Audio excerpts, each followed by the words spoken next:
Mina olen Hans. Mina olen Riimo. Mina olen Siim. Ma olen Teeno Lipand ja ma tegelen trikitõukerattaga.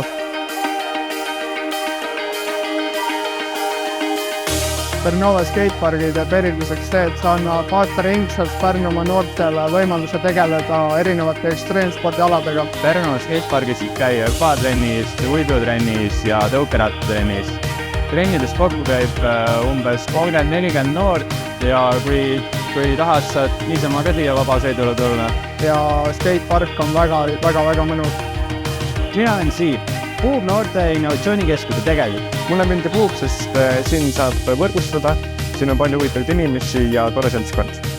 Puub on eriline sellepärast, et me tegeleme just vanemate noortega, ehk siis gümnaasiumi kutsekooli õpilaste ja kolledži tudengitega. Mulle meeldivad Puubi kuupõna üritused, mis on korraldatud koos töötajate ja külalistega, ehk siis erinevad silmiõhtud, erinevad külalisõhtud. Proovime eelkõige toetada noorte ettevõtlikkust, omaalgatusi ja noorte ettevõtlust, et Pärnus oleks võimalikult palju noorte juhituid ja algatatud ettevõtteid.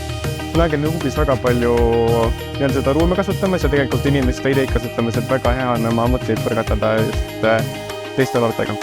Kui see pakkus teile huvi, tule meile Pärnusse külla. Näeme!